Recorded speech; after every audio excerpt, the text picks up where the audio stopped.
నమస్కారం, welcome to BRK business buzz. నేను పద్మ.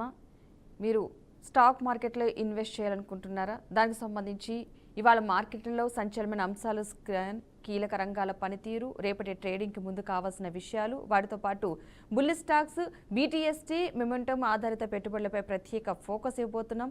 ఇక మనతో పాటు స్టూడియోలో ఉన్నారు ప్రస్తుతానికి అనిల్ కుమార్ గారు. అనిల్ గారు నమస్తే అండి. నమస్తే. అనిల్ గారు, ఈ రోజు ప్రత్యేకించి స్టాక్స్ ఎలా ఉన్నాయి? స్టాక్స్ అన్ని కూడా ఇప్పుడు ప్రెసెంట్ నిన్న మార్కెట్ అన్ని డౌన్ గా ఉంది అండ్ అందరూ కూడా సెల్లింగ్ మోడ్ లో ఉన్నారు. సో ఎఫ్ఐఎస్ కానీ లేదంటే డొమెస్టిక్ సెల్లర్స్ కూడా, డొమెస్టిక్ ఇన్వెస్టర్స్ కూడా అందరూ సేల్స్ మోడ్ లో ఎక్కువ ఉండడం మూలంగా వాళ్ళు మొత్తం అమ్మే సిచ్యువేషన్ అనేది ఉంది. సో టోటల్ మార్కెట్ అనేది డౌన్ వర్డ్స్ ట్రెండ్ అనేది బాగా మూవ్ అవుతూ ఉంది ఇప్పుడు as of now. Okay, Vasu గారు, ప్రత్యేకించి ఎవరైనా సరే స్టాక్స్లో పెట్టుబడి పెట్టాలి కొత్తగా వచ్చే వాళ్ళకి మీరు ఇచ్చే సజెషన్స్ ఏంటి? అంటే ఎలాంటి వాళ్ళు ఎన్నిక చేసుకోవచ్చు అంటారు? కొత్తగా ఎవరైనా ఇన్వెస్ట్మెంట్ చేయాలి అంటే నేను మ్యూచువల్ ఫండ్స్ రికమెండ్ చేస్తాను. స్టాక్ మార్కెట్ అనేది కొంచెం నేర్చుకుంటే తప్ప ఇన్వెస్ట్ చేయలేని పరిస్థితి. కానీ మ్యూచువల్ ఫండ్స్లో మనం ఈక్విటీలో కొంచెం లార్జ్ క్యాప్స్ చూస్ చేసుకుని లాంగ్ టర్మ్ ఇన్వెస్ట్ చేసినట్లయితే వెల్త్ అనేది క్రియేట్ చేసుకోవచ్చు. కానీ ఈరోజు జనరల్గా స్టాక్ మార్కెట్లో ఇన్వెస్ట్ చేయాలి అంటే ఇంట్రాడేలో చేయాలంటే దాని గురించి నేర్చుకుని ఇన్వెస్ట్ చేయొచ్చు. సో దీనిలో కూడా లార్జ్ క్యాప్ స్టాక్స్ కొన్ని ఉంటాయి, ఎల్ఎన్డి అని, లేదంటే కొంచెం రిలయన్స్ అని, ఇన్ఫోసిస్ అని, విప్రో అని, ఇలా పెద్ద పెద్ద స్టాక్స్ కొన్ని ఉన్నాయి. వాటిని చూస్ చేసుకుని ఇన్వెస్ట్ చేసినట్లయితే మనం అనుకున్న గోల్స్ అనేవి కొంచెం రీచ్ అవ్వచ్చు. ట్రేడర్స్ కానీ ఇన్వెస్టర్స్ కానీ ఎవరెవరు దృష్టిలో పెట్టుకోవాలి? ఎలాంటి అంటే కీలక సంఘటనలో చర్చలోకి వచ్చే మార్కెట్ ఎలా రియాక్ట్ అవుతుంది? అసలు మార్కెట్ అనేది నెగిటివ్ గా రియాక్ట్ అయ్యే ఛాన్స్ ఉంది ఈ రోజు. ఎందుకంటే ట్రంప్ మళ్ళీ హెచ్చరికలు జారీ చేశారు. భారత్ మీద ఇంకా సుంకాలు, టారిఫ్స్ ఇవన్నీ విధిస్తామని చెప్పి నెగిటివ్ గా చెప్పడానికి, బాగా ఫోర్స్ చేయడానికి ట్రై చేస్తున్నారు. సో అందుకని చెప్పి మార్కెట్ నెగిటివ్ లోకి వెళ్ళే ఛాన్స్ ఉంది షార్ట్ టర్మ్ గా. బట్ మనం ఒక 1 వీక్ పీరియడ్ చూసుకుంటే కనుక మార్కెట్ అనేది పాజిటివ్కి వెళ్ళే ఛాన్సెస్ ఎక్కువ ఉన్నాయి. సో చాలా వరకు రిజల్ట్స్ అనేవి మనకు డొమెస్టిక్ గా రిలీజ్ అవుతూ ఉన్నాయి 1 by 1 అండ్ మార్కెట్ అంతా కూడా బాగానే ఉంది. బట్ ఈ ట్రంప్ ఇచ్చే హెచ్చరికల మూలంగా ఈ టారిఫ్స్ పడతాయని చెప్పి చాలా వరకు ఫారిన్ ఇన్వెస్టర్స్ అందరూ కూడా విత్డ్రాల్ అనేది పెడుతున్నారు. ఎఫ్ఐఎస్ అనే వాళ్ళు అందరూ కంప్లీట్ మనీ అనేది తీసేసుకుంటున్నారు బ్యాక్ కి. సో ఇది లాస్ట్ 1 month నుంచి బాగా జరుగుతుంది. యాక్చువల్లీ 3 months నుంచి ఎక్కువ జరుగుతుంది. అండ్ లాస్ట్ 1 week లో కూడా చాలా విత్డ్రాల్ అనేది జరిగింది. అండ్ ఈవెన్ ఇప్పుడు నిన్న కూడా బాగా అదే జరిగింది. ఎందుకంటే ట్రంప్ కంప్లీట్ గా వన్ ఆఫ్టర్ వన్ ఇలా వార్నింగ్స్ ఇష్యూ చేస్తూ ఉండడం మూలంగా అది భారత మార్కెట్ల మీద చాలా ఇంపాక్ట్ అనేది ఎక్కువ ఉంది. బట్ ఇదంతా కూడా షార్ట్ టర్మ్, ఎందుకంటే ఇది ఎక్కువ లాంగ్ టర్మ్ కంటిన్యూ అవడానికి అవకాశం లేదు. ఎందుకంటే భారత్ అనేది మన ఇండియాలోనే ఎక్కువ హైయెస్ట్ మార్కెట్ అనేది ఉంది. అండ్ అఫ్ కోర్స్ ఎక్స్పోర్ట్స్ అనేవి కొంచెం ఇంపాక్ట్ అవుతున్నా కానీ భారత్ దాని రిలేటెడ్ స్పందిస్తుంది. మనకి ఆల్రెడీ వేరే మార్కెట్స్ ఉన్నాయి, ఆస్ట్రేలియా కానీ లేదంటే యూకే కానీ, ఇలా డిఫరెంట్ అదర్ కంట్రీస్తో భారత్ వాణిజ్యం అనేది చేయడానికి ట్రై చేస్తుంది. ఎందుకంటే ట్రంప్ అంటే ఓన్లీ యూఎస్ఏ కాబట్టి ఇంకా రిమైనింగ్ అదర్ కంట్రీస్లో మనం వాణిజ్యం చేసుకుంటే కనుక బిజినెస్ ఇంప్రూవ్, ఎక్స్పోర్ట్స్ అయ్యి ఎక్కువ ఛాన్సెస్ ఉంది. కాబట్టి భారత్ ఆల్రెడీ వర్క్ చేస్తుంది. ఈవెన్ ట్రంప్ ఇస్తున్న టారిఫ్ల మీద కూడా ఆల్రెడీ భారత్ రెస్పాన్స్ అనేది నిన్న రిలీజ్ చేయడం జరిగింది. సో వీటన్నిటి మూలంగా ఏంటంటే కొంచెం డొమెస్టిక్ మార్కెట్ అనేది కొంచెం స్ట్రాంగ్ అవుతూ ఉంది. అండ్ ఈవెన్ మోడీ గారు మొన్న పిలుపునిచ్చారు కదా, ఇండియాలో మ్యానుఫ్యాక్చర్ చేసినవి మీరు కొనండి, ఎక్కువ ఇండియన్ మ్యానుఫ్యాక్చర్ కొనడానికి ట్రై చేయండి అని చెప్పి ఐ థింక్ బీహార్లోనో యూపీలోనో ఆయన ఒక ఇంటర్వ్యూలో చెప్పారు స్టేజ్ మీద. సో దాని రిలేటెడ్ కూడా కొంచెం ఆ రిలేటెడ్ ఇండియన్ పీపుల్ ఇండియానే కొనాలనే సెంటిమెంట్ అనేది బాగా బలపడుతూ ఉంది. దాని మూలంగా కూడా మన డొమెస్టిక్ మార్కెట్స్ అనేవి కొంచెం బలపడే ఛాన్సెస్ ఉన్నాయి. కానీ ఇంపాక్ట్ అయితే ఉంది, ఎందుకంటే ఎక్స్పోర్ట్స్ అనేది one of the good revenue source కాబట్టి దాని మూలంగా మనకి రిలేటెడ్ ఇంపాక్ట్ పడే ఛాన్స్ ఉంది. కానీ బట్ అది షార్ట్ టర్మ్లో ఉంటుంది. లాంగ్ టర్మ్లో ఏంటంటే ఆ ఇంపాక్ట్ అనేది పెద్ద చూపించకపోవచ్చు. సో ఇప్పుడు యాజ్ ఆఫ్ నౌ అయితే కనుక సిచ్యువేషన్ నెగిటివ్లో ఉంది. కాబట్టి మనం ఇంట్రాడే చేస్తున్న వాళ్ళు కానీ లేదంటే ఈ రోజు like 1 week next 1 week trading చేసే వాళ్ళు కానీ ఈ ఫ్లక్చువేషన్స్ని బేస్ చేసుకుంటే బెటర్గా ఉంటుంది. బ్లైండ్గా వెళ్ళిపోతే మాత్రం డబ్బులు కోల్పోయే ఛాన్సెస్ ఉన్నాయి. ఓకే, ఒక కాలర్ ఉన్నారు, మాట్లాడదాం. వైజాగ్ నుంచి రాజు గారు. రాజు గారు నమస్తే అండి, మాట్లాడండి.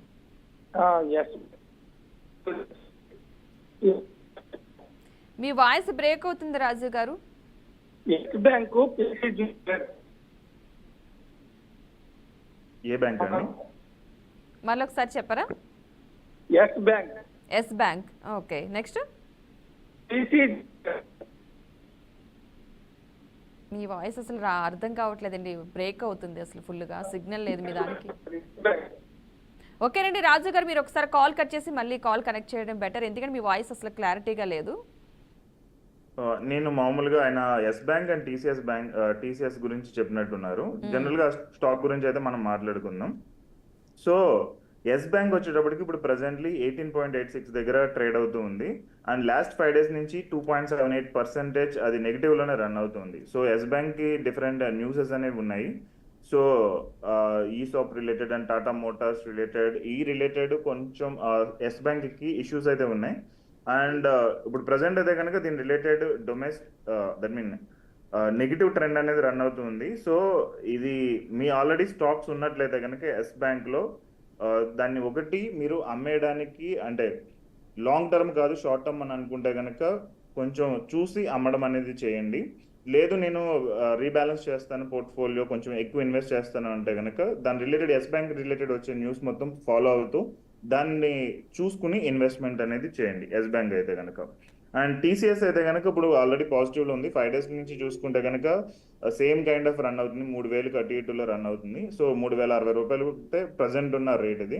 అండ్ టీసీఎస్ అనేది అయితే పెద్ద చూసుకోగల లార్జ్ క్యాప్ స్టాక్ కాబట్టి మీరు దీని మీద ట్రస్ట్ తోటి ఉంచవచ్చు. సో దీన్ని ఇమీడియట్గా అమ్మడం అనేది కరెక్ట్ మెథడ్ కాదు. సో ఎప్పుడైనా స్టాక్ ఇది పడుతూ ఉంటే కనుక కొంటూ ఉండండి, ఎందుకంటే ఇది లాంగ్ టర్మ్లో మీకు బాగా బెనిఫిట్ అనేది ఇస్తుంది. సో టీసీఎస్ అయితే కంటిన్యూ చేయొచ్చండి. ఓకే ఓకే వాసు గారు, ఈరోజు ప్రత్యేకించి ఎలాంటి రంగాలు మెరుపు చూపించాయనుకోవచ్చు, అంటే అదేవిధంగా టాప్ పర్ఫార్మింగ్ స్టాక్స్ ఏమైనా ఉన్నాయంటారా? యా, ఈరోజు యాక్చువల్గా మనం మార్కెట్ గురించి డిస్కస్ చేయలేదు. సో సెన్సెక్స్ వచ్చి మనం 80,710 దగ్గర ఉంది. సో 308 పాయింట్స్ అనేది డౌన్ అయింది నిన్న కంప్లీట్గా మార్కెట్ చూసుకుంటే కనుక. నిఫ్టీ అయితే కనుక 24,649 ఉంది అండ్ 73 పాయింట్స్ ఆల్రెడీ డౌన్ అయ్యి ఉంది. సో ఈ నెగిటివ్లో మనకి కొంత ఆల్రెడీ ఇన్వెస్ట్ చేస్తున్న వాళ్ళకైతే కనుక ఈ నెగిటివ్ వాతావరణంలో మొత్తం అన్ని రంగాలు కూడా ఏదర్ ఫార్మా అయినా కానీ, లేదంటే ఐటీ అయినా కానీ, బ్యాంకింగ్ అయినా, ఈ సెక్టర్స్ అన్ని కూడా డౌన్ అవుతూనే ఉన్నాయి, కంప్లీట్ నెగిటివ్ ట్రెండ్లోనే ఉన్నాయి నిన్నైతే కనుక. సో దీనికి కొన్ని రిలయన్స్లో కొన్ని ఫ్రాడ్స్ వచ్చినాయి అండ్ రిలయన్స్ పవర్ అలాంటి వాటిలో కొంచెం ఫ్రాడ్స్ వచ్చినాయి అని కొన్ని ఎలిగేషన్స్ అనేవి వచ్చాయి. సో వీటన్నిటి మూలంగా కూడా మన డొమెస్టిక్ మార్కెట్ అనేది బాగా ఇంపాక్ట్ అయింది. సో ఇదే మార్కెట్లో ఇప్పుడు ప్రజెంట్ మనము వేరే అదర్ స్టాక్స్ చూసుకుంటే కనుక కొన్ని మంచి స్టాక్స్ అయితే ఉన్నాయి మనం కరెక్ట్గా ఇన్వెస్ట్ చేయాలని అనుకుంటే. ఇండస్ ఇండ్ బ్యాంక్ ఒకటి మనకి జనరల్గా ఇది 819.15 దగ్గర మనం దీన్ని కొనే ఛాన్స్ ఉంది. సో ఈ రిలేటెడ్ మీరు చూసుకోండి. దీని రిలేటెడ్ యాక్చువల్గా బ్రోకర్స్ ఇస్తున్నది ఏంటంటే 804 to 848 దగ్గర ఇది ట్రేడ్ అయ్యే ఛాన్సెస్ ఉంది, దీన్ని బై చేయమన్నట్టు కొంతమంది ట్రేడర్స్ ఇస్తున్నారు. ఇంకొకటి మారుతి సుజుకి ఇండియా, ఇది కూడా 12,365 నుంచి 12,578 నుంచి 12,370 వరకు ఇది హై అండ్ లోలో ఫ్లక్చువేట్ అయ్యే ఛాన్స్ ఉంది. సో దీన్ని బట్టి కూడా యాక్షన్ తీసుకోవచ్చు అనేది చెప్తున్నారు. నెక్స్ట్ వచ్చేటప్పటికి ఈచర్ మోటార్స్, ఇది 5,690 దగ్గర నుంచి 5,584 వరకు ట్రేడ్ అయ్యే ఛాన్సెస్ ఉన్నాయనేది హై అండ్ లోస్ అనేవి ఇచ్చారు. సో దీని మార్జిన్లో మనం స్టాప్ లాస్ పెట్టుకుని ట్రేడ్ చేస్తే కనుక ఈ రిలేటెడ్ ఇది ఇంట్రాడే నేను చెప్పేది మొత్తం కూడా. సో ఈ మార్జిన్ అది కరెక్ట్గా పెట్టుకుని స్టాప్ లాస్ పెట్టుకుని ట్రేడ్ చేస్తే దీనికి మీకు సక్సెస్ అయ్యే ఛాన్సెస్ ఉన్నాయి. సో కొంచెం జాగ్రత్తగా చూసి ట్రేడింగ్ అనేది చేయండి. ఓకే, ఇవాళ మార్కెట్ ట్రెండ్ని బట్టి రేపటి మార్కెట్ పరిస్థితి ఏ విధంగా ఉండే అవకాశం ఉందనుకోవచ్చు అంటారు? సో మార్కెట్ ట్రెండ్ని బట్టి అయితే కనుక మనము ట్రెండ్ పాజిటివ్గా ఉండే ఛాన్సెస్ తక్కువ ఉన్నాయి, నెగిటివ్గా వెళ్ళే ఛాన్సెస్ ఎక్కువ ఉన్నాయి. ఎందుకంటే ఈ టారిఫ్స్ రిలేటెడ్ ఇంకా అది క్లియర్ అవ్వలేదు. అండ్ ఆటో స్టాక్స్ కానీ, కన్జ్యూమర్ ఎఫ్ఎంసీజీ రిలేటెడ్ స్టాక్స్ కానీ కొంచెం పాజిటివ్గా కొంచెం వెళ్ళే ఛాన్సెస్ అయితే ఉన్నాయి. ఎందుకంటే దీని రిలేటెడ్ కొన్ని బజాజ్ ఆటో కానీ, లేదంటే బ్రిటానియా కానీ, ట్రెంట్ కానీ, సండూర్ మ్యాగ్నీస్ కానీ, ఎయిర్టెల్ కానీ, ఇలాంటివి కొన్ని Q1 ఫలితాలు అనేవి ఫోకస్లో ఉన్నాయి ఇప్పుడు ప్రజెంట్ అయితే కనుక. సో ఇవి దీని మూలంగా ఇంపాక్ట్ మూలంగా మార్కెట్ అనేది కొంచెం పాజిటివ్ వెళ్తే ఛాన్సెస్ ఉన్నాయి. But at the same time మనం చూసుకోవాలి, బట్ రియాలిటీ సెక్టర్ కానీ, బ్యాంకింగ్ సెక్టర్ కానీ, ఐటీ సెక్టర్ కానీ ఇవన్నీ నెగిటివ్లోనే ఉండే ఛాన్సెస్ ఎక్కువ ఉన్నాయి ఈ రోజు అయితే కనుక. సో ఈ ట్రెండ్స్ని మనం ఫాలో అవుతూ జాగ్రత్తగా చూసుకోవాలి. అండ్ ఈ ఆటో సెక్టార్ వచ్చి పర్లేదు, ఫార్మా వచ్చేటప్పటికి మనకి ఈ ట్రంప్ ఇంపోర్ట్స్ మూలంగా కూడా ఎక్స్పోర్ట్స్ మూలంగా ఇంపాక్ట్ అయ్యే ఛాన్స్ ఉంది కాబట్టి కొంచెం జాగ్రత్తగా దాన్ని మేనేజ్ చేయాలి. అంటే మొత్తం ఎక్కువ మనీ ఒకేసారి ఒకే సెక్టార్లో ఇన్వెస్ట్ చేసేయకుండా మల్టిపుల్ సెక్టార్లోకి డిస్ట్రిబ్యూట్ చేయడం అనేది కొంచెం బెటర్ ఉంటుంది. బట్ ఇంట్రాడే ఎవరైతే చేస్తున్నారో మీరైతే stop loss very much compulsory. ఎందుకంటే ఈ రోజు అండ్ ఈవెన్ రేపు కూడా మార్కెట్ ఫుల్ ఫ్లక్చువేషన్ ఉండే ఛాన్సెస్ ఎక్కువ ఉన్నాయి. అండ్ నెగిటివ్ అనేది వాతావరణం ఎక్కువ చూపిస్తుంది, నెగిటివ్ వాతావరణం. ఓకే వాసు గారు, ఒక కాలర్ నర్ మాట్లాడదాం. జహీరాబాద్ నుంచి దత్తాత్రేయ గారు. నమస్తే అండి. నమస్తే madam, good morning. Good morning అండి, మాట్లాడండి వాసు గారితో. Sir good morning. Good morning అండి. చెప్పండి, మీ క్వశ్చన్ ఏంటి అడగండి. సార్ నాకు ఐఆర్ఎఫ్సి పోర్ట్ఫోలియో లోపల ఐపీఓ లోపల వచ్చింది లాట్. అయితే అది అట్లనే కంటిన్యూ చేస్తున్నా, ఫ్యూచర్ అట్లనే ఉంచాలన్నా లేకుంటే క్విట్ చేయాలన్నా? ఇండియన్ రైల్వే ఫైనాన్స్ అదే కదా మీరు చెప్పేది? హలో మేడం చెప్పండి. ఇండియన్ రైల్వే ఫైనాన్స్ ఏనా మీరు చెప్పేది? ఐఆర్ఎఫ్ ఫోన్ సౌండ్ వింటలే మేడం, టీవీ సౌండ్ వింటున్నా నేను. ఫోన్లోనే వినండి ఒకసారి. చెప్పండి. ఇండియన్ రైల్వేదా అని అడుగుతున్నారు. అవునవును, IRFC Indian railway. Okay okay, ఇది ఏం చేయాలన్నారు మీరు? అమ్మాలా ఉంచాలనేది మీ క్వశ్చన్.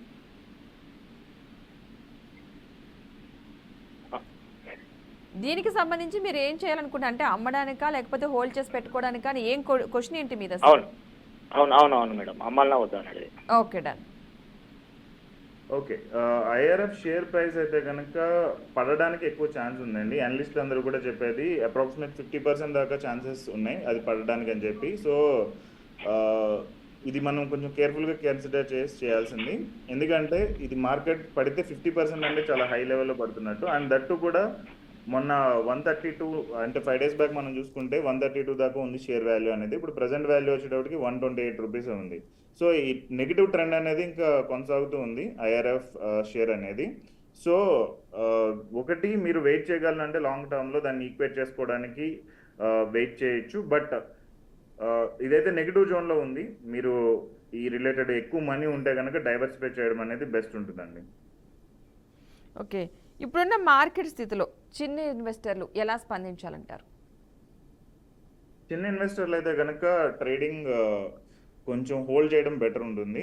ఎందుకంటే ఈ ఫ్లక్చువేషన్ని హ్యాండిల్ చేసి ప్రాఫిట్ గెయిన్ చేయడం అనేది చాలా చాలా టఫ్. అండ్ బాగా ఎక్స్పీరియన్స్డ్ ఇన్వెస్టర్లకి అది కొంచెం టఫ్గా ఉంటుంది. అలాంటిది అప్పుడే నేర్చుకుని లేదంటే చిన్న చిన్న స్మాల్ అమౌంట్స్ ఇన్వెస్ట్ చేసే వాళ్ళు అయితే కనుక కొంచెం అవాయిడ్ చేయడం బెటర్ ఈ మార్కెట్ అనిశ్చితి పోయే వరకు కూడా. కానీ ఎవరైతే చేద్దామని అనుకుంటున్నారో వాళ్ళైతే కనుక స్ట్రాంగ్ స్టాప్ లాస్ అనేది సెట్ చేసుకుని లార్జ్ క్యాప్ స్టాక్స్లో ట్రేడింగ్ చేయడం అనేది బెటర్ ఉంటుంది. And small and mid cap కొంచెం అవాయిడ్ చేస్తే బెటర్. ఎందుకంటే ఈ టారిఫ్స్ రిలేటెడ్ కానీ లేదంటే ఇండియాని ఇచ్చిన న్యూస్ రిలేటెడ్ కానీ లేదంటే వేరే Q1 ఫలితాలు కొన్ని ఇంకా రిలీజ్ అవ్వాల్సినవి ఉన్నాయి, వీటి మూలంగా కానీ చాలా స్టాక్స్ అనేవి ఇంపాక్ట్ అవుతున్నాయి హెవీగా. సో వీటన్నిటిని కొంచెం హ్యాండిల్ చేయాలి అంటే కనుక మన క్యాపిటల్ ప్రొటెక్షన్ అనేది ఎక్కువ చేసుకోవాలి. మన ప్రాఫిట్ జనరేషన్ కంటే క్యాపిటల్ ప్రొటెక్షన్ ఇంపార్టెంట్ ఇప్పుడు. సో ఆ క్యాపిటల్ ప్రొటెక్ట్ చేయాలంటే కనుక కొంచెం హోల్డ్ చేసి మనం క్యాపిటల్ ప్రొటెక్ట్ చేసుకుంటే బెటర్. లేదు చేస్తానంటే కనుక స్టాప్ లాస్ పెట్టుకుని ప్రాపర్గా ట్రేడింగ్ అనేది చేయాల్సి ఉంటుంది. ఓకే, ఇవాళ మార్కెట్లో ఎలాంటి బయింగ్ కానీ సెల్లింగ్ ప్రెషర్ ఉంది? అసలు సెల్లింగ్ ప్రెషర్ ఎక్కువ ఉంది, ఎక్కువ మంది అమ్మడానికే ట్రై చేస్తున్నారు. సో బయింగ్ అనేది తక్కువ ఉంది. సో కంపేర్డ్ టు ఇంకా ఎఫ్ఐఐఎస్తో కంపేర్ చేస్తే డిఐఎస్ అంతకుముందు బాగా మనకు సపోర్ట్ ఇచ్చారు. బట్ ఈ రోజు నిన్న చూసుకుంటే కనుక మార్కెట్లో డిఐఎస్ కూడా సేల్స్ అనేవి ఎక్కువ జరిగాయి. దట్ ఈస్ ద రీజన్ ఆ మార్కెట్ అనేది కొంచెం స్ట్రెస్ఫుల్ వాతావరణంలో ఎక్కువ ఉంది. సో డొమెస్టిక్గా మన ఇండియన్ కన్జ్యూమర్స్ పర్చేసింగ్ అనేది ఎక్కువ ఉంటే కనుక దెన్ పర్లేదు. డిఐఎస్ కానీ సేల్స్ దట్ మీన్ బయింగ్ అనేది ఎక్కువ ఉంటే మన ఫారినర్స్ వెళ్ళిపోయినా కానీ బయటికి మన వాళ్ళు సపోర్ట్ చేయడానికి స్కోప్ ఉంది. సో మార్కెట్ అయితే ఈరోజు కొంచెం ఫ్లక్చువేట్ అవుతుంది. నెగిటివ్ వాతావరణంలోకి వెళ్ళి పాజిటివ్లోకి వచ్చే ఛాన్సెస్ ఉన్నాయని అనుకుంటున్నారు ఎక్స్పర్ట్స్ అందరూ కూడా దాని రిలేటెడ్ చెప్తున్నారు. బట్ అది కూడా 50-50 ఛాన్స్. ఎందుకంటే మార్కెట్ డిపెండ్స్ ఆన్ ఇంకా మల్టిపుల్ ఫ్యాక్టర్స్ మీద డిపెండ్ అయి ఉంటుంది కాబట్టి కంప్లీట్ నెగిటివ్లోకి వెళ్ళే ఛాన్స్ కూడా ఉంది. ఎందుకంటే మనం నిన్న సెన్సెక్స్ చూసుకుంటే 80,000 దగ్గర వచ్చేసింది. దట్ మీన్ 81,000 నుంచి ఇంకా నెగిటివ్లోకి వచ్చింది. అంతకు ముందు కంపేర్ చేస్తే కనుక చాలా పాయింట్స్ ఆల్రెడీ మనం డౌన్ అయ్యి ఉన్నాం. అండ్ ఇంకా కొంచెం డౌన్ అవ్వడానికి స్కోప్ ఎక్కువ ఉందనేది ఎక్స్పర్ట్స్ చెప్తున్నారు ఆల్రెడీ. ఓకే, ఇంట్రాడే ట్రేడర్స్కి ఇవాళ ఏ స్టాక్స్ మంచి అవకాశాలు ఇచ్చాయి? ఇంట్రాడే రిలేటెడ్ ఇందాక మనం డిస్కస్ చేసినప్పుడు ఈ రోజు టాప్ ఇంట్రాడే మనం చూసుకుంటే ఇండస్ ఇండ్ బ్యాంక్ కానీ, టైటాన్ కానీ, మారుతి సుజుకి కానీ, ఎస్బీఐ లైఫ్, ట్రెంట్, కోల్, ఏచర్ మోటార్స్, భారతీ ఎయిర్టెల్, శ్రీరామ్ ఫైనాన్స్, బజాజ్ ఫైనాన్స్ ఇవి మనం కన్సిడర్ చేయొచ్చు. సో దీనికి హై అండ్ లోస్గా మనం పెట్టుకుని కొంచెం స్టాప్ లాస్ పెట్టుకుని ట్రేడ్ చేయొచ్చు. సో ఇండస్ బ్యాంక్ అంటే కనుక 848 నుంచి 810 మధ్యలో ట్రేడ్ అయ్యే ఛాన్సెస్ ఉన్నాయి స్టాక్ అనేది. అండ్ బజాజ్ ఫైనాన్స్ అయితే కనుక 893 నుంచి 882 మధ్యలో స్టాక్ ట్రేడ్ అయ్యే ఛాన్స్ ఉంది. అండ్ శ్రీరామ్ ఫైనాన్స్ కూడా మనం చూడొచ్చు, ఇందులో 633 నుంచి 621 మధ్యలో ట్రేడ్ అయ్యే ఛాన్స్ ఉంది. సో ఎంట్రాడే ఎవరెవరైతే చేస్తున్నారో ఈ రేంజెస్ మధ్యలో స్టాప్ లాస్ పెట్టుకుని ట్రేడ్ చేస్తే కనుక కొంచెం రిలేటెడ్ పాజిటివ్కి వెళ్ళే ఛాన్సెస్ ఉన్నాయి. సో ఈవెన్ ఏచర్ మోటార్స్ మనం చూసుకుంటే 5,690 నుంచి 5,584 మధ్యలో ట్రేడ్ అయ్యే ఛాన్స్ అనేది ఉంది ఈ రోజు అయితే. సో మార్కెట్లో కొంత ఇవన్నీ కూడా గెయినర్స్ టైప్లో ఇచ్చారు. అండ్ వాల్యూమ్ రిలేటెడ్ మనం చూసుకుంటే కనుక వాల్యూమ్ రిలేటెడ్ అయితే కనుక జియో ఫైనాన్స్ కానీ, పవర్ గ్రిడ్ కార్పొరేషన్ కానీ, ఎటర్నల్ లిమిటెడ్ కానీ, and Tata steel, Bharat electron వీటి రిలేటెడ్ ఎక్కువ వాల్యూమ్లో ట్రేడ్ అయ్యే ఛాన్సెస్ ఉన్నాయి అన్నట్టు కొంచెం ఎక్స్పర్ట్స్ రిలేటెడ్ పంపించారు డేటా అనేది. సో ఈ ఎక్కువ వాల్యూమ్ అయితే కనుక ఎక్కువ ట్రేడింగ్ ఉంటుంది. సో దాని రిలేటెడ్ సేల్స్ అండ్ బయింగ్ అనేది ఈజీ లైక్ ఫాస్ట్గా ఉంటుంది కాబట్టి దాన్ని బట్టి మీరు డిసిషన్ తీసుకోవచ్చు. ఓకే అండి, ఒక కాలర్ తీసుకుందాం. శ్రీధర్ గారు నమస్తే అండి. నమస్తే మేడం. మాట్లాడండి సార్. నమస్తే సార్. ప్రస్తుతం ఫార్మా షేర్లు Reddy's lab, Aurobindo pharma, Mankind pharma ఇప్పుడు ప్రస్తుతం నేను వీటి పరిస్థితి ఎలా ఉందంటే 5% వరకు లాస్ లో ఉన్నామండి.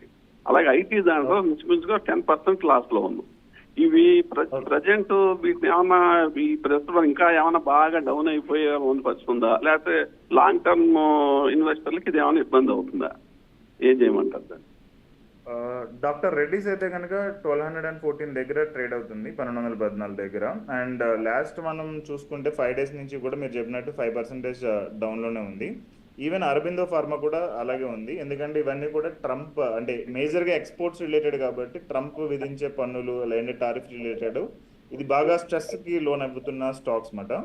బట్ ఇవి మనము మీరు దీన్ని ఇంకా ఇన్వెస్ట్ చేయగలిగితే కనుక బెటర్. అంటే ఇది డౌన్ అవుతున్నప్పుడు మనం దాన్ని రీబ్యాలెన్స్ చేసుకుంటే కనుక కొంచెం లాంగ్ టర్మ్లో వెల్త్ క్రియేషన్కి ఛాన్సెస్ ఉన్నాయి. సెల్లింగ్ అయితే కనుక చేయకుండా ఉంటేనే బెటర్, ఎందుకంటే ఇవన్నీ మంచి స్టాక్స్ మీరు ఇప్పుడు చెప్పినవన్నీ కూడా. And but as of now ఏంటంటే షార్ట్ టర్మ్లో ఈ trading related or exports related stress ఉంది కాబట్టి నెగిటివ్లోకి వెళ్తుంది 5% అలాగా. ఈవెన్ ఇంకా కొంచెం నెగిటివ్లోకి వెళ్ళే ఛాన్స్ ఉంది, ఎందుకంటే ఈ ఎక్స్పోర్ట్స్ ఇంకా దట్ మీన్ ఈ టారిఫ్స్ రిలేటెడ్ ఇంకా ఏమైనా న్యూస్ వస్తూ కొద్దీ ఇది ఇంకా నెగిటివ్లోకి వెళ్ళే ఛాన్స్ ఉంది. సో 5% అలా ఈవెన్ 10% ఇప్పుడే నెగిటివ్ వెళ్ళొచ్చు. బట్ పాజిటివ్ ఏంటంటే కనుక లాంగ్ టర్మ్లో ఇవన్నీ కూడా చాలా మంచి స్టాక్స్ అండి. సో ఇవన్నీ మనం ఉంచుకోవచ్చు. బట్ మీకు కుదిరితే కనుక రీబ్యాలెన్స్ చేయండి, లేదంటే షార్ట్ టర్మ్లో ఎగ్జిట్ అవుతాను నేను మళ్ళీ జాయిన్ అవుతాను అంటే కనుక రీజాయిన్ అవ్వచ్చు. ఇది ఫార్మా రిలేటెడ్ నేను చెప్పింది. ఐటీ రిలేటెడ్ కూడా అంతే. ఐటీ రిలేటెడ్లో కొంచెం స్ట్రెస్ఫుల్ వాతావరణం ఉంది. బట్ పాజిటివ్ ఏంటంటే లైక్ యూఎస్డి టు ఐఎన్ఆర్ ఈ రూపీ డాలర్ ద్రవ్య వాల్యూమ్ అనేది మన రూపీ వాల్యూ బాగా పడిపోతుంది. దీని మూలంగా మనకి ఐటీ కంపెనీస్ బాగా ప్రాఫిట్ అయ్యే ఛాన్సెస్ ఉన్నాయి. సో ఆల్రెడీ సర్వీస్ ఇండస్ట్రీ కాబట్టి అండ్ మ్యాన్ పవర్ కాబట్టి దీని రిలేటెడ్ ట్రంప్ పెద్దగా ఇంపాక్ట్ చేయలేడు. లాంగ్ టర్మ్లో అయినా షార్ట్ టర్మ్లో అయినా, షార్ట్ టర్మ్లో మన స్టాక్స్ అయితే సెంటిమెంట్ మూలంగా అది నెగిటివ్ అవుతుంది తప్ప జనరల్గా దాని మూలంగా ఇంపాక్ట్ అనేది చాలా మైనర్ ఉంటుంది. ఐటీ కంపెనీ స్టాక్స్ అయితే మీరు ఉంచుకోవచ్చు అండి, పెద్ద ప్రాబ్లం ఏం లేదు. ఓకే వాసు గారు, ఫారెన్ ఇన్వెస్టర్లు ఇవాళ బయింగ్లో ఉన్నారా లేదంటే సెల్లింగ్లో ఉన్నారంటారా? వీళ్ళు స్టార్టింగ్ నుంచి లైక్ లాస్ట్ 3 months నుంచి సెల్లింగ్లోనే ఉన్నారండి. అండ్ ఈవెన్ ఈ రోజు కూడా సెల్లింగ్లోనే ఎక్కువ ఉండే ఛాన్సెస్ ఉన్నాయి ఎఫ్ఐఎస్ అందరూ కూడా. అండ్ యా ఈ ఇంటర్నేషనల్ న్యూస్ డిపెండెన్స్ మీద వీళ్ళందరికీ అది జరుగుతుంది. నెక్స్ట్ వచ్చేటప్పటికి ఎఫ్ఐఎస్ బయటికి వెళ్ళడానికి ఎంత రీజన్ ఈ rupee versus dollar, rupee value అనేది పడిపోతూ ఉంది. సో ఇలా పడిపోతూ ఉండే కరెన్సీస్ మీద వీళ్ళు ఎక్కువ ఇన్వెస్ట్మెంట్ అనేది చేయరు, ఎందుకంటే ఈవెన్ చేసినా కానీ వాళ్ళకి ఇక్కడ వచ్చే ప్రాఫిట్ లెట్స్ అజ్యూమ్ ఒక 10% ఆర్ 15% ప్రాఫిట్ జనరేట్ చేసుకున్నారు అంటే మళ్ళీ బ్యాక్ తీసుకెళ్లేటప్పుడు యూఎస్డి టు ఐఎన్ఆర్ లో వాళ్ళకి ఆ వాల్యూ అనేది పోతూ ఉంటుంది. సో దట్ వాళ్ళకి ఫైనల్ గా గెయిన్ అయ్యేది ఈవెన్ 10% గెయిన్ అయినా కానీ at the end of the day it's 7% or 8% దాకా గెయిన్ అన్నట్టు కనిపిస్తుంది వాళ్ళకి. అందుకని చెప్పి వాళ్ళందరూ కూడా ఎగ్జిట్ అవ్వడానికి ఎక్కువ ట్రై చేస్తున్నారు.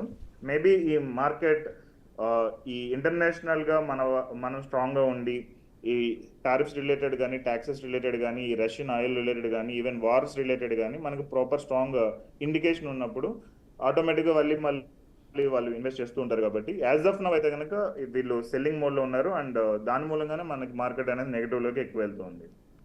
ఓకే, ఈ పెన్నీ స్టాక్స్ సంబంధించి ఏమైనా సూచనలు సలహాలు ఎక్కువగా ఈ స్టాక్స్ గురించి ఎక్కువగా వింటున్నాం కాబట్టి? పెన్నీ స్టాక్స్ వచ్చేటప్పటికి మనకి లైక్ ప్రీ ఐపీఓ సెగ్మెంట్లో చాలా స్టాక్స్ ఉన్నాయి. సో ఆ ప్రీ ఐపీఓ నుంచి ఈవెన్ ఐపీఓకి కొన్ని స్టాక్స్ వస్తూ ఉన్నాయి. కాబట్టి పెన్నీ స్టాక్స్ అనేది నేను న్యూ ఇన్వెస్టర్స్కి అయితే అవాయిడ్ చేయమని చెప్తాను. ఎందుకంటే ఈ ఫ్లక్చువేషన్ కానీ ఆ రిలేటెడ్ గ్రోత్ రిలేటెడ్ కానీ మనము ఎంతో ఇన్వెస్ట్ చేస్తే తప్ప ఆ రిలేటెడ్ రీసెర్చ్ అండ్ ఇన్వెస్ట్మెంట్ రెండు కూడా బాగా చేయాలి. అండ్ ఈవెన్ అలా చేసినా కానీ ఇప్పుడు 5 రూపీస్ 10 రూపీస్ స్టాక్స్ అనేది జనరల్గా ఉండే అజంప్షన్ ఏంటంటే బాగా ఈజీగా డబుల్ అయిపోతుంది, ఈజీగా ట్రిపుల్ అయిపోతుంది, ఈజీగా 10 టైమ్స్ అయిపోతుంది అని చెప్పి చాలామంది బ్రోకర్స్ దాన్ని సెల్ చేయడానికి ట్రై చేస్తూ ఉంటారు. కానీ ప్రాబ్లం ఏంటంటే ఇవి అంతే ఫాస్ట్గా పడిపోయే ఛాన్స్ కూడా ఉంది. సో 5 రూపీస్ ఉండే స్టాక్ అనేది 2.5 రూపీస్కి ఈజీగా పడిపోయే ఛాన్స్ ఉంది. ఎందుకంటే ఇవి ప్రాపర్ బిజినెస్ లేనివి లేదంటే ప్రాపర్ మార్కెట్ లేని స్టాక్స్ అన్నమాట. సో దానికంటే మీరు స్టాండర్డ్ స్టాక్స్లో ఏదర్ అంటే కొంచెం ఎక్కువ రిటర్న్స్ రావాలని అనుకుంటే కనుక స్మాల్ క్యాప్ స్టాక్స్లో కానీ లేదా మిడ్ క్యాప్ స్టాక్స్లో కానీ మీరు చూస్ చేసుకుని రైట్ ఒక 5 బెటర్ స్టాక్స్ అనేవి దాంట్లో ఇన్వెస్ట్ చేస్తే కనుక మీరు అనుకున్న గోల్ అనేది మీరు రీచ్ అవ్వచ్చు.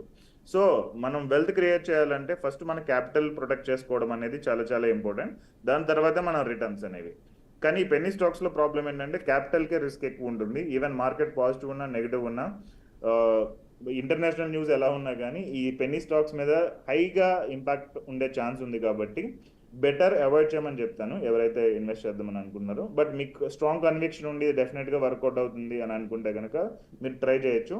ఇది కూడా మీరు 1 year టైం పీరియడ్ పెట్టుకోండి. డోంట్ లైక్ ఒక 5 years ఆర్ 10 years నేను వెయిట్ చేస్తానంటే కనుక సమ్ టైమ్స్ అది కంప్లీట్గా నెగిటివ్కి వెళ్ళిపోయే ఛాన్సెస్ ఉన్నాయి. కాబట్టి అండ్ ఈవెన్ అన్లిస్టెడ్ కూడా అయిపోవచ్చు ఈ కొన్ని రకాల స్టాక్స్ అనేవి. So be careful in investing in penny stocks.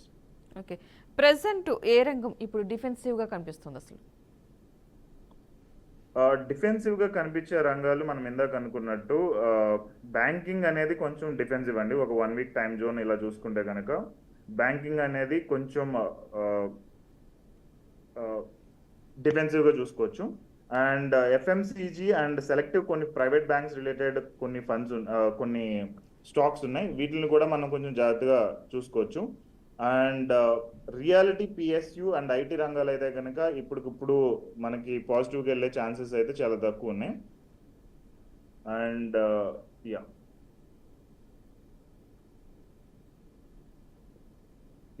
Pharma and FMCG and కొన్ని సెలెక్టివ్ ప్రైవేట్ బ్యాంక్స్లో అయితే కనుక మనం కొంత అమౌంట్ స్మాల్ అమౌంట్ కొంత portion of our trading money అనేది పెట్టుకోవడం బెటర్ ఉంటుంది. ఎందుకంటే ఇవి ఇప్పుడు ప్రజెంట్ ఆల్రెడీ నెగిటివ్లో ఉంది. సో పాజిటివ్లోకి వెళ్ళే ఛాన్సెస్ ఉన్నాయి. కాబట్టి ఇప్పుడు ప్రజెంట్ అయితే కనుక ఈ pharma, FMCG and selective private banks అనేవి చూస్ చేసుకోవచ్చు. ఎస్ఐపీస్ కంటిన్యూ చేసే వాళ్ళైతే కనుక సేమ్ ఎస్ఐపీస్ అనేది కంటిన్యూ చేయొచ్చు. ఎందుకంటే లాంగ్ టర్మ్లో ఇవన్నీ కూడా బెటర్గా పర్ఫామ్ చేసే ఛాన్స్ ఉన్నాయి. సో ఎస్ఐపీ రిలేటెడ్ అయితే కనుక ప్రాబ్లం ఏం లేదు. కానీ లంసం పెట్టాలనుకుంటే మాత్రం కొన్ని రోజులు వెయిట్ చేయడం బెటర్. అండ్ ఎనీహౌ ఇప్పుడు ప్రజెంట్ అనేది నెగిటివ్ ట్రెండ్ రన్ అవుతుంది. కాబట్టి కొంత అమౌంట్స్ ఎగ్జాంపుల్ మీ దగ్గర ఒక 1 lakh ఉంటే కనుక ఒక 20,000 రూపీస్ దాకా లంసమ్ కింద ఇన్వెస్ట్ చేయొచ్చు. So some part of the lump sum amount అనేది ఇన్వెస్ట్ చేయొచ్చు యాజ్ ఆఫ్ నౌ. అవి కూడా మీరు ఐటీ అండ్ ఫార్మా సెక్టర్లో ఇన్వెస్ట్ చేస్తే లాంగ్ టర్మ్కి వెల్త్ క్రియేషన్కి హెల్ప్ అవుతుంది. ఓకే, టెక్నికల్గా చూసినప్పుడు ఈరోజు మార్కెట్ ఎక్కడ స్ట్రాంగ్ రెసిస్టెన్స్ కావచ్చు లేదా సపోర్ట్ లెవెల్స్ చూపించింది అసలు? టెక్నికల్గా అయితే కనుక వెయిట్ ఎ మినిట్. సో ఇప్పుడు యాక్చువల్గా గిఫ్ట్ నిఫ్టీ అనేది మనము ట్రేడింగ్లో నెగిటివ్లో కొంచెం రన్ అవుతూ ఉంది. సో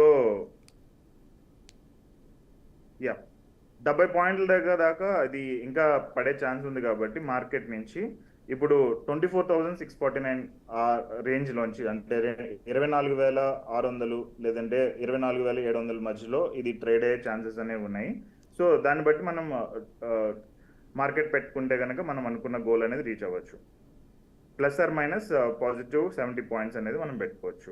సో 24,600 నుంచి 24,900 మధ్యలో ఒక ట్రేడింగ్ రేంజ్ స్థిరంగా కనిపించే ఛాన్సెస్ అయితే ఉన్నాయి. Okay, right. థ్యాంక్ యూ అండి. Thank you so much Vasu గారు, మంచి వివరాలు విశ్లేషణ అందించినందుకు థ్యాంక్ యూ సో మచ్ అండి. సో చూసారు కదండి, ఇది ఇవాల్టి BRK బిజినెస్ బస్. నమస్తే.